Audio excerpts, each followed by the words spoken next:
Welcome back to Your Real Estate Voice with Barb Schlinker. This is the weekly radio show that informs and it educates you on how to buy or sell real estate with Barb Schlinker, the owner broker of Your Home Sold Guaranteed Realty and the host of the program. Now, Barb, as the selling season kicks in, I think that there are quite a few home sellers who have homes that are not selling and the days on market are increasing.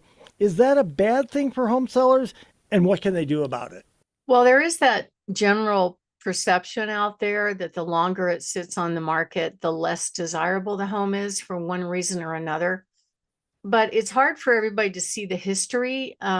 Like if the home went on the market and then maybe they accepted a contract and the buyer walked away because whatever, they couldn't get financing. So that tied up the home for 6, 8 weeks. Now they're back on the market again, and the days on market start, ticking away again. And they think that there's something wrong with the house. So you really have to understand the history. But I've had homes that have been on the market for a long time, and then they finally lower the price to where the buyers think it's okay, and they go under contract. I don't think it's horrible. It was bad when the market was red hot, like back in 2021, 2022. If a home was on the market more than 2 weeks, oh my God, it must be a disaster, but not now. So, but in general, what do you think, Richard? If it's been sitting on the market for 3 months, do you think it would be something's wrong? I would think so. I would be wondering if nobody else seems to be interested in it. It's been sitting here for that long. There must be something wrong with it, either the price or the condition. Right. And that is the case. And sometimes the sellers are dealing with those condition issues on their merry way. Like I had one I just sold where after they moved out, right before we put it on the market, and they had dogs, and the carpet was a little not not as fresh as it should be. Plus, he smoked in the garage only, so the buyers could smell that. And not everybody is brutally honest with their feedback, but eventually, the more showings we got, they did tell us. So the seller took care of the smoke smell. They had the garage repainted and kills put on there, so the odor went away. And they replaced the main level carpet and just did everything right. And boom, it goes under contract full price. So sometimes it's repair issues that weren't addressed up front. I've had that happen a couple of times, or it came back on the market after being under contract, and the buyer walked for one reason or another. But I don't know why the days on market impact buyers that much, because how fast it sells could indicate that it's underpriced. It could indicate that maybe it was just timing where this buyer was out there looking at homes and this one hit the market and boom, they snapped it up as soon as they hit the market. So it may not be either one of those. But what that means is how long it's gone on the market without being under contract. And it is cumulative. So if it goes on market for 30, goes off the market, the clock stops ticking, and then it goes back on again, it starts ticking. So it'll add up and add up. And all the tech companies will show it. So you can't really hide it. But the signals to the buyers are that, well, is this home desirable or not? Do other buyers not like it? Is it priced right? And the worst one, especially if it had a contract that fell out, that I get from agents all the time. Why did the last contract fail? What's wrong with it? Right? That's the immediate question that we get from buyers. They want to know why the last buyer walked away. And the majority of the time, it's really not the house. It's probably the buyer's financial ability, or they just change their mind. It could be something like that. So, but the truth is, the longer a home sits on the market, the more buyers start to ask questions about how come that one's not gone yet. So what's happening here is we'll see that the slowings will start to slow down. So the showings rather. So when a house goes on the market, especially in the first 2 weeks, that is that window where all the buyers are going, oh my gosh, here's a new one.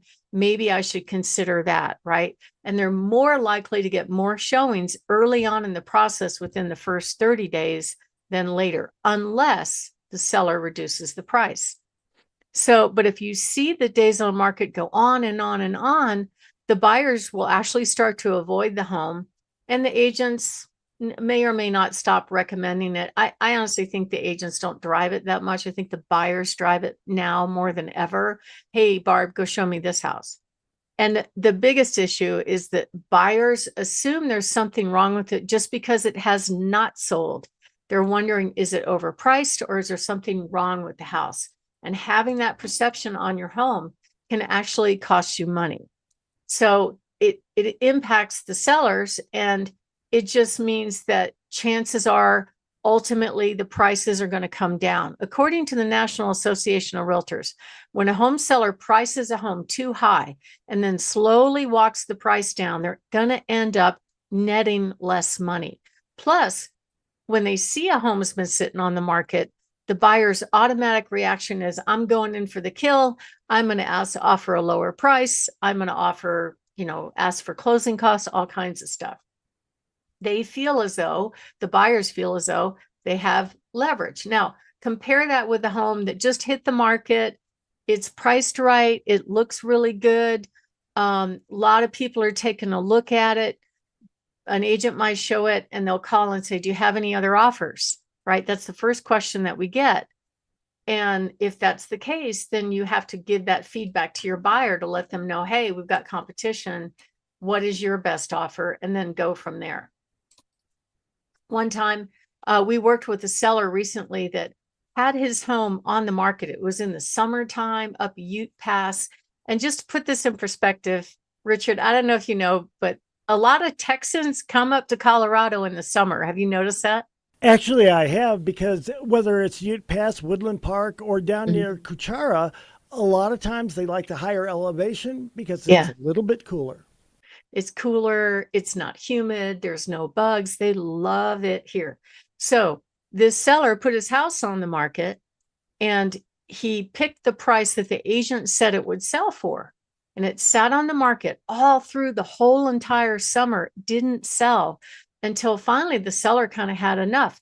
On top of that, his agent was ghosting him. When he tried to set up a meeting with the agent to find out what was going on, there was no response at all for weeks. In fact, they booked an appointment, he no-showed, which is grounds for firing somebody, which is what ended up happening. So he fired him, he hired me, we took it over, we corrected the price, we corrected the marketing, and it sold in just 2 weeks. So it's all solvable, okay? Even if your house has been sitting on the market for a while, but you have to make a change if the buyer market is telling you by not showing or not making offers that that's not the number.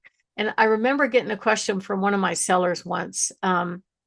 She wanted to go from a townhome to a single family home. So initially we had an okay launch to the home, but then after that, it was just a trickle of showings and nobody seemed interested. So she asked, she goes, how do I get this done? I said, I know it's price, because I knew the marketing was fine.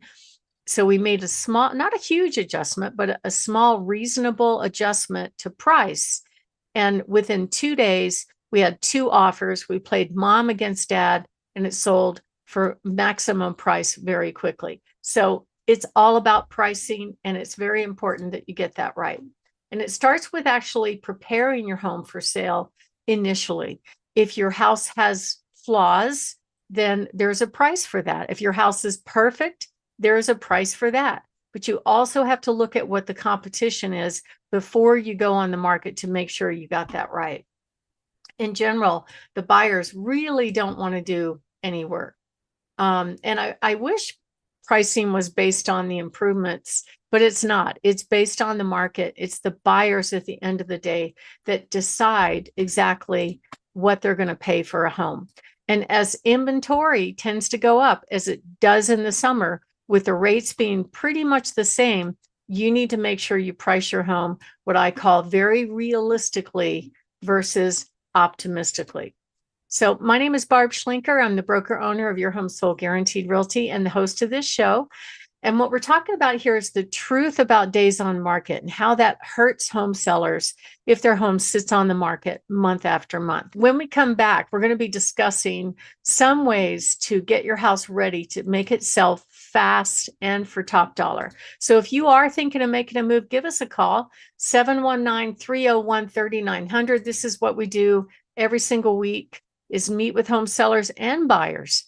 So we know what the buyers are looking at. We know what they're saying. And that way we can help guide you into making good decisions. That way you get your home sold quickly and for the most amount of money. All you need to do is give us a call at 719-301-3900 or go to barbhasthebuyers.com. There's a whole bunch of buttons on the website where you can book a quick call with me and we'll go from there. Richard? We're discussing the truth about days on market. What are some other things that home sellers can do to ensure that their homes are going to sell in a timely manner, but for the most money as well? Well, Richard, if a house is not selling, it's one of four issues: preparation, pricing, promotion, and of course, picking the right team. Pricing is absolutely probably the most key factor in all of this.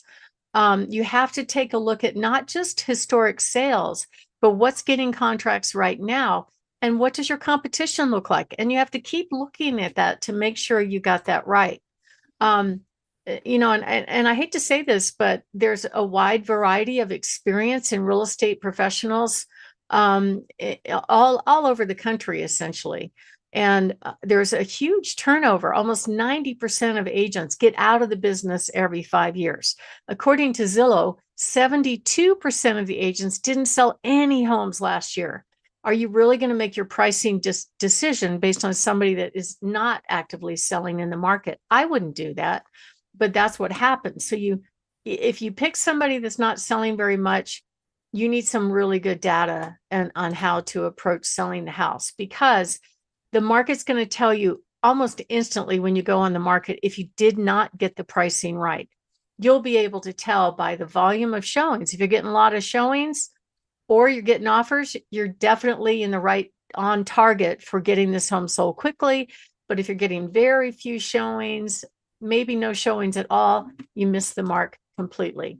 And that's what we help our sellers do every single week when we meet with them.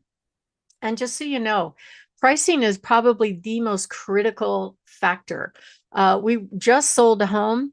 It was a nice newer home. However, somebody had gone into the home and stolen all of the stainless steel appliances and the quartz counters that were on top of the breakfast bar, which really made me mad because other than that, it had a few little cosmetic issues. It was unfortunately a foreclosed home. But the seller decided to price it right. And when they did that, they had multiple offers and it sold for $30,000 over asking price as is. The seller didn't fix anything. So there's a price for everything and we can help you do that. Just give us a call at 719-301-3900 or go to barbhasthebuyers.com. Richard? You're listening to Your Real Estate Voice.